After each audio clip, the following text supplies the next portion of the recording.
قافلہ کچھ دنوں بعد مکہ واپس ہوا۔ مزن الزہران پہنچا تو میسرہ نے کہا، محمد صلی اللہ علیہ وسلم لپک کر خدیجہ کے پاس جاؤ، انہیں کامیابی کی خوشخبری سناؤ۔ چنانچہ آپ صلی اللہ علیہ وسلم اونٹ پر روانہ ہو گئے اور دوپہر ہوتے ہوتے مکہ پہنچ گئے۔ خدیجہ اس وقت بالائے خانہ میں تھی اور ٹھنڈی ٹھنڈی ہواؤں کے مزے لے رہی تھی۔ اچانک کیا دیکھتی ہیں کہ ایک اونٹ پر کوئی سوار ہے اور اونٹ ریگزار کی تپتی ہوئی ریت پر محو رفتار ہے، بالکل ہوا کا مقابلہ کر رہا ہے۔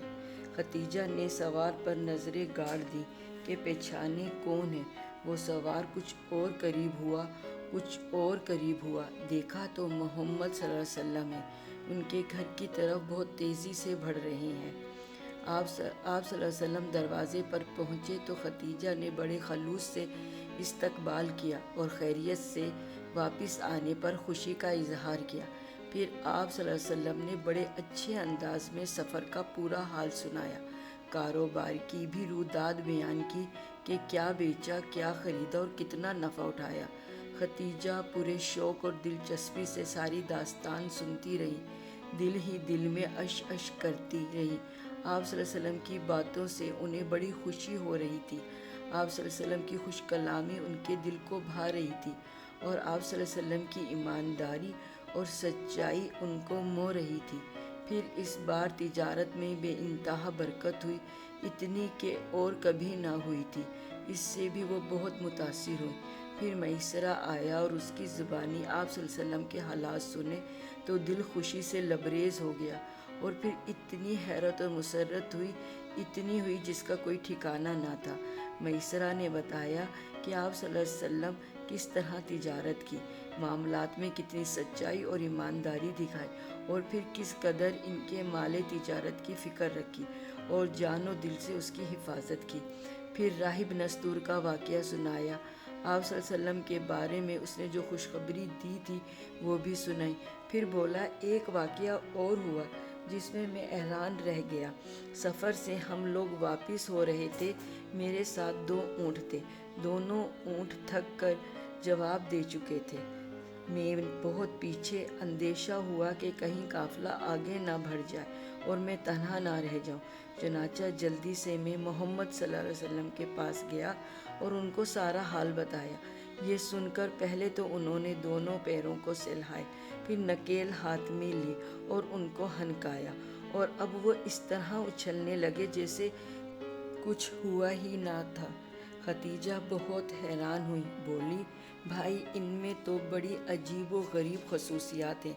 اب ناممکن تھا کہ خدیجہ کسی وقت آپ صلی اللہ علیہ وسلم کو بھول جائے یا آپ صلی اللہ علیہ وسلم ان کے ذہن سے اتر جائیں۔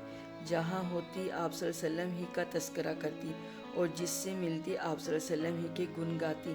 اب ان کو آپ صلی اللہ علیہ وسلم سے بے انتہا محبت تھی اور تمنا تھی کہ کس طرح اس امین اور صالح جوان کو اپنا شریک زندگی بنا لیں۔ خدیجہ کو اس کی فکر ہوئی، تمنا ہوئی اور پھر ایک تڑپ بن گئی۔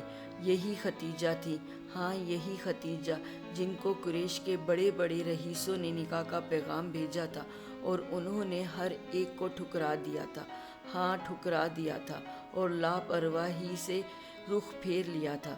مگر اس وقت یہ خواہش اتنی بڑھی، خدیجہ کو اس کی کو راز نہ رکھ سکی اور قریبی عورتوں سے بھی کہہ بیٹھی۔ ان میں ایک خاتون نفیسہ بنت علیہ تھی۔ وہ بولی، خدیجہ کیا حرج ہے، امین سے نکاح کر لو۔ خدیجہ نے کہا، اس کی کوئی شکل ہوگی؟ نفیسہ نے جواب دیا، میں اس کی ذمہ دار ہوں۔ اور پھر وہ آپ صلی اللہ علیہ وسلم کے پاس آئیں اور بولی، محمد نکاح کیوں نہیں کر لیتے؟ آپ صلی اللہ علیہ وسلم نے فرمایا، میرے پاس ہے کیا جو کر لوں؟ وہ بولی، اچھا بتاؤ، اگر کوئی انتظام ہو جائے اور ایک نہایت حسین اور مالدار خاتون سے نکاح کرنے کو کہا جائے تو کیا تیار ہو جاؤ گے؟ آپ صلی اللہ علیہ وسلم نے فرمایا، وہ کون؟ وہ بولی، خدیجہ۔ خدیجہ کے اخلاق اور دانائی سے آپ صلی اللہ علیہ وسلم بہت متاثر تھے۔ آپ صلی اللہ علیہ وسلم نے جیسا سنا تھا ان کو ویسا ہی پایا تھا۔ لوگ ان کو طاہرہ کہتے تھے، آپ صلی اللہ علیہ وسلم نے ان کو طاہرہ ہی پایا، مگر ان سے نکاح یہ تو آپ صلی اللہ علیہ وسلم کے خواب و خیال میں بھی نہ تھا، کیونکہ آپ صلی اللہ علیہ وسلم کو معلوم تھا کہ ان کے لیے بڑے بڑوں نے زور لگایا، لیکن وہ ترس کر رہ گئے۔ آپ صلی اللہ علیہ وسلم نے فرمایا، لیکن ختیجہ سے نکاح کی کیا شکل ہوگی؟ نفیسہ نے آپ صلی اللہ علیہ وسلم کو بھی وہی جواب دیا، یہ میرے ذمے۔ پھر آپ صلی اللہ علیہ وسلم ابو طالب کے پاس پہنچے، ان سے سارا ماجرا کہہ سنایا۔ ابو طالب نے سنا تو سخت حیران ہوئے، مگر آپ صلی اللہ علیہ وسلم کی زبان سے کبھی جھوٹ یا غلط بات تو سنی نہ تھی، اس لیے انکار بھی نہ کر سکتے تھے۔ البتہ بولے، تعجب ہے بیٹے، ختیجہ قریش کی معزز خاتون، مال و دولت اور جاہ و منصب والوں کو ٹھکرا دے اور تم کو اپنا شوہر بنانا پسند کر لے۔ پھر بولے، لیکن بیٹے، اگرچہ تم مال کے کنگال ہو پر شرف و عزت سے مالا مال ہو۔ آپ صلی اللہ علیہ وسلم نے فرمایا، چچا، نہ مجھے مال کی حویث ہے اور نہ اس کی کوئی ضرورت۔ پھر ابو طالب نے بھائیوں کو ساتھ لیا اور ختیجہ کے چچا عمر بن اسد کے پاس گئے۔ ان کے بھائی عمر بن خلید سے بھی ملے اور آپ صلی اللہ علیہ وسلم کی طرف سے ختیجہ کے نکاح کا پیغام دیا۔ وہ دونوں اسی دم تیار ہو گئیں۔ اس طرح چٹ پٹ شادی کا دن طے ہو گیا۔ پھر وہ دن آیا تو خاندان کے تمام شرفا ختیجہ کے مقام پر جمع تھے۔ ابو طالب نے خطبہ نکاح دیا۔ خطبہ بہت شاندار تھا۔ اس سے اندازہ ہوتا ہے کہ آپ صلی اللہ علیہ وسلم بڑے آپ صلی اللہ علیہ وسلم کے اخلاق و اوصاف سے کس قدر متاثر تھے۔ حمد و ثنا کے بعد بولے، یہ میرے بھائی عبداللہ کا بیٹا محمد ہے۔ یہ وہ نوجوان ہے کہ قریش میں اس جیسا کوئی نہیں۔ ہاں، مال اس کے پاس کم ہے، لیکن مال تو چلتی پھرتی چھاؤں ہے۔